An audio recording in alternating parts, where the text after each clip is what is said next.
Grab a sibling, a parent, or anyone you can find, because it's time for Player 2 News.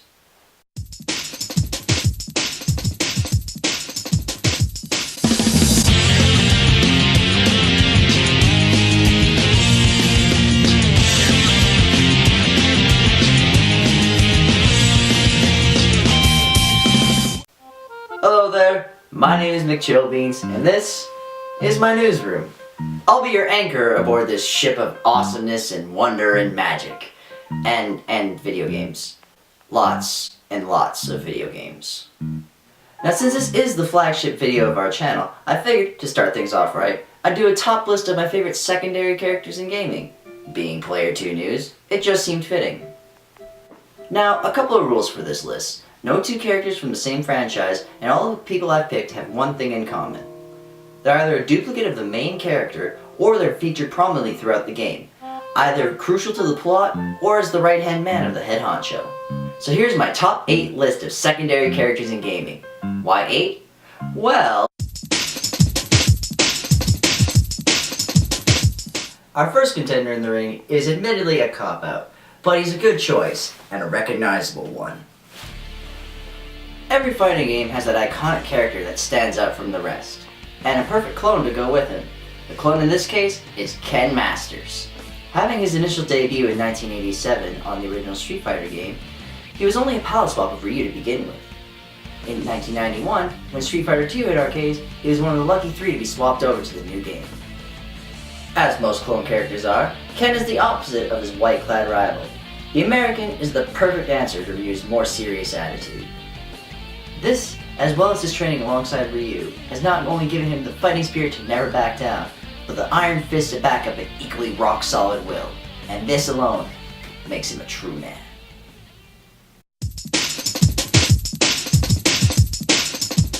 In the lucky number 7 spot, we have another character who's clad in red, except this one wears a hat, and prefers bananas, and is a monkey. This particular banana lover is none other than the lovable Diddy Kong. Created by Rareware, yet owned by Nintendo, he made his initial debut alongside Donkey Kong in 1994's Donkey Kong Country. Rather than having a life bar to clutter up the screen, Diddy was created and traveled alongside and replaced DK whenever he took damage, and vice versa. When first introduced to the fuzzy little guy, we find that he's been put in a barrel by King K. Rool's minions, who stole his larger companion's banana hoard. I mean, who puts a monkey in a barrel? Oh no. Oh no. Oh no. Jumping on beavers and hurling revenge barrels at Crocs aren't the only things he's limited to. In Donkey Kong 64, he received coconut guns and a jetpack, giving him all the firepower he could ever need. He also got a guitar, which is just awesome. Not only did he have an amazing standalone racing game, which basically defined my childhood, but he also played a part in many other great Nintendo games, mostly recently in the newest edition of Super Smash Bros. Taking into account his adorable personality and easygoing lifestyle, it's easy to see just how Diddy Kong swung his way into many a gamer's heart.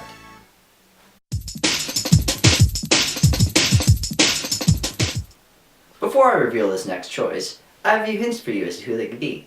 They can fly and follow you everywhere, they provide useful help during combat, and they're as annoying as your neighbor's car alarm going off at 4 a.m. Hey, listen!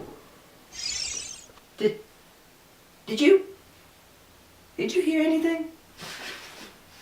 A newcomer on the scene, the Ghost may seem like an odd choice for this list, but hear me out on this one.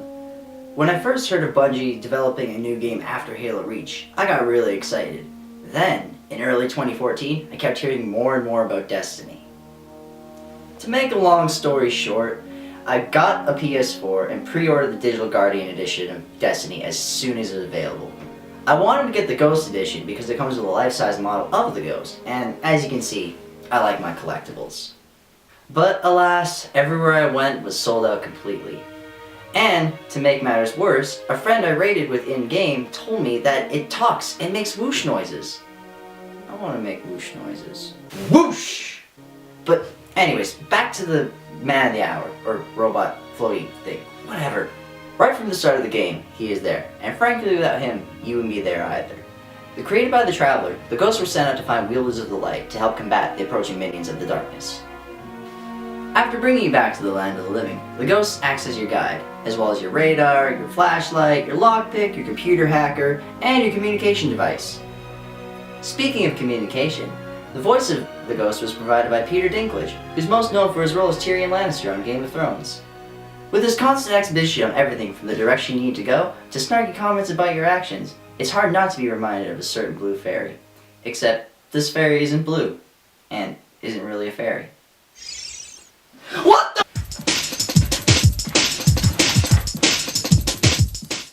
The number 5 spot actually has 2 characters holding its place. That may be called cheating, but it wouldn't work any other way.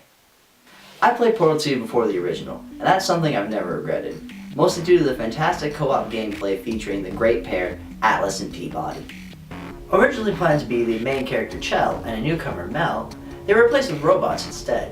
This was mainly due to give logical reasoning behind the death and rebirth cycle experienced during missions. Both bots are voiced by D. Bradley Baker, who is also known for his work as Klaus on American Dad and Perry the Platypus on Phineas and Ferb. He's also done work on other video games such as Diablo 3, Gears of War 3, and Sonic Boom. That game kinda went boom, didn't it? I'm sorry, Sega. You're trying, right? It's not your fault. Right? While roaming the test chambers of Aperture Labs alone is soothing for the soul, nothing is better than taking a friend along for the ride. Nobody gets this better than a mismatched duo, whose own levels provide a multitude of complexities not able to be tackled alone. As you work your way through the levels, both Atlas and Peabody interact in ways with each other that are more and more human. GLaDOS states that this is impossible as they lack human emotions, yet they're continually playing rock, paper, scissors or high-fiving each other whenever they survive the level intact. And considering how much torture and death they endure in a normal PlayStation, I think a high five is definitely in order. Ghost in!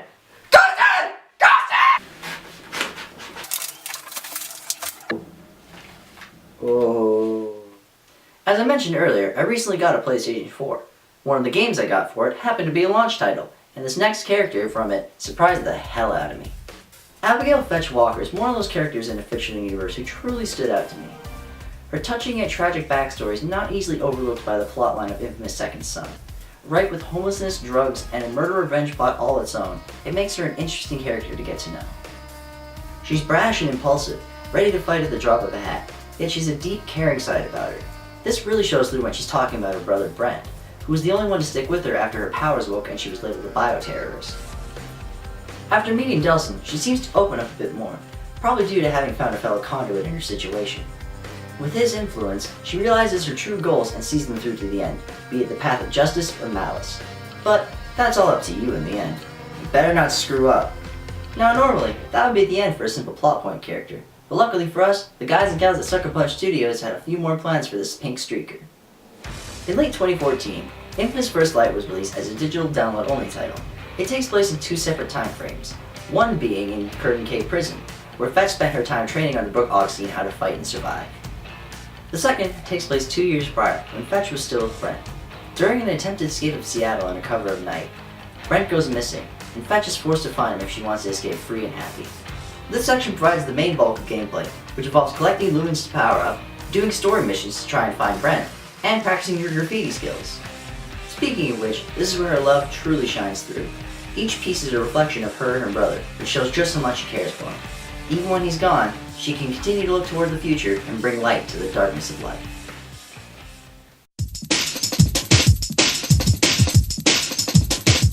If you didn't see this next pick coming, I don't know what to tell you. He's right there. Making his debut in 1983, he was the second Player 2 character ever, the first being the other Pong Paddle. He starred alongside his older brother Mario in the arcade cabinet Mario Brothers. When they made it to the console market in 1986, brothers and sisters everywhere got to know our 2 plumbers very well, with our younger sibling usually helming the green-clad hero. No, not that one. Close, but they come in different colors. Are you even trying?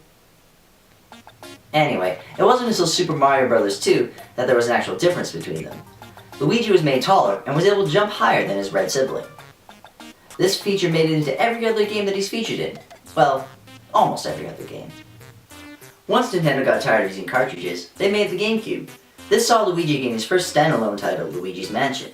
Well, there is Mario is missing. We don't talk about that one. We're here to play games, not learn stuffs. I don't need no damn geography in my game. Maybe think I am. This is the last time Luigi headlined a game until the sequel, Dark Moon, was released in 2013. This year also marked the 30th year for Nintendo, which was the year of Luigi. Technically, I should say it's the 30th year in gaming, as they've been around since 1889. With his long-standing history in the gaming world, Luigi is easily recognized by people of all ages. Since his quirky charm and his iconic family give him an edge over the competition, it's no wonder he tops so many lists as a fan favorite.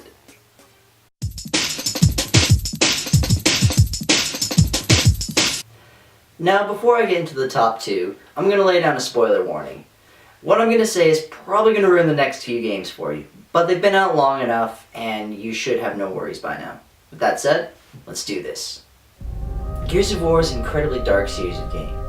It's notable for its intense combat and gruesome environments. But the main reason this game has stayed on gamers' minds can be summed up in 2 words: Dominic Santiago. For those who don't know, Dom is the main character's best friend. He was there from the very beginning of the game, the second character you're introduced to. And his story is by far one of the saddest and cruelest I've ever seen in gaming history. After losing his children on Emergence Day, the day the Locust Horde breached the surface, his wife Maria went into a depression and disappeared. This made every bullet he fired count, and every enemy suffer in his personal vendetta. In the second game, during a mission to infiltrate the Locust Underground, Dom discovered that his wife may be kept prisoner there. He and Marcus searched and unveiled the worst. What remained of Maria was nothing more than a mindless husk, and Dom did the only humane thing and put her out of her misery. In Gears of War 3, things went even more to hell. The remainder of humanity was forced into strongholds. Delta Squad, Dom's unit, went aboard the CNV Sovereign and patrolled around helping former COG settlements whenever they could. During a mission to help one of these settlements, the ship is destroyed, leaving Delta Squad stranded and without fuel. The search for fuel leads them to Mercy, Maria's hometown.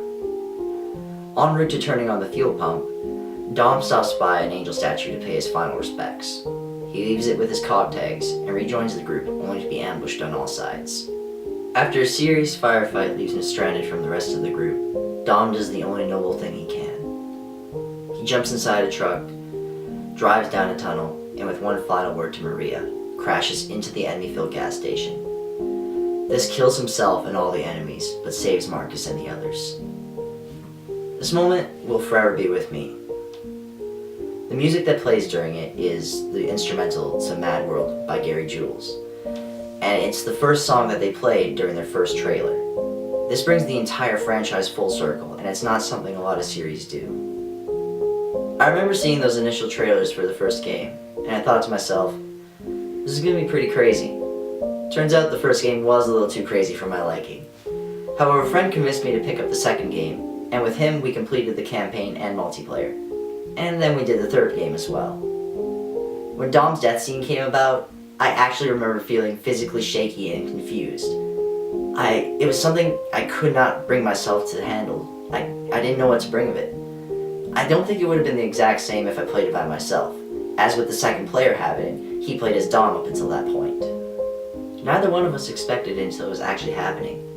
And I think that's what stands out to me so much about Dom. He's one of those characters you never expect to get killed in action, especially not in the way he went out. This moment will forever be with me, and that's why Dom is in the number 2 slot.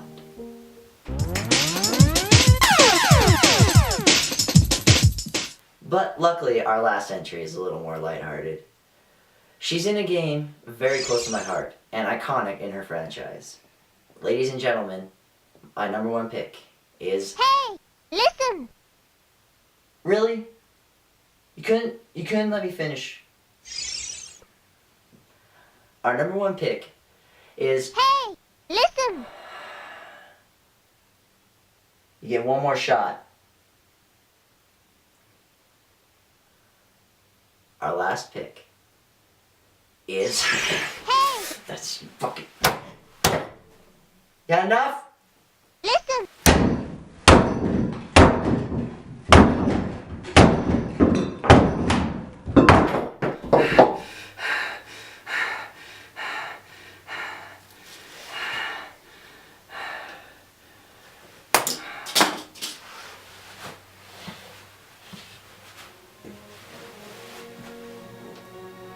our number one pick is Zelda, ladies and gentlemen. Now, I'm just gonna get this off my chest. I love the Legend of Zelda series. From its stories to its environments, everything about it. I've never once regretted my journey into Hyrule. Like most people my age, my first game was Ocarina of Time on N64. This would be the first time I would be introduced to Princess Zelda. However, I never beat the game when I was younger, so I don't feel this particular version of the princess is as iconic to me. Whenever I think of Zelda, my mind is most drawn to the more recent game in the series.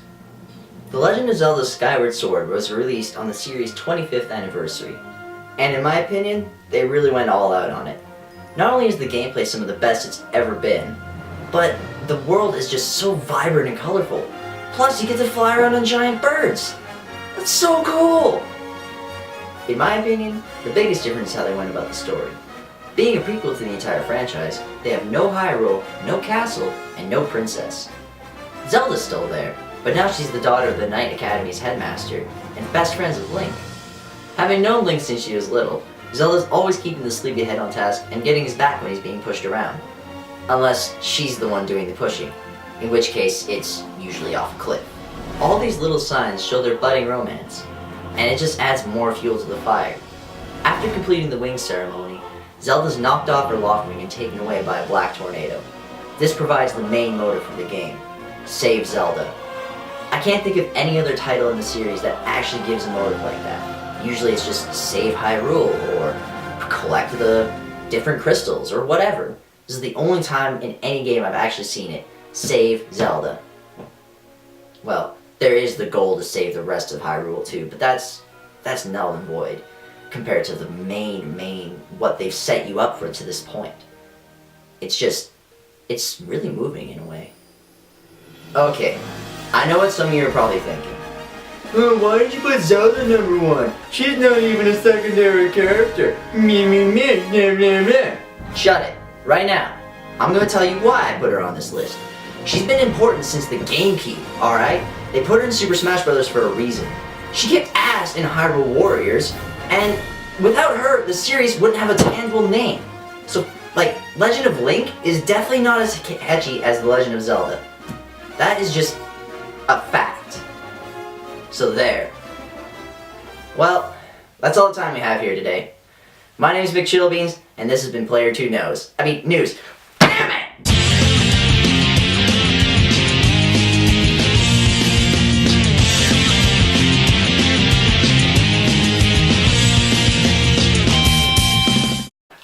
Say it right, you fucking prick! God damn it!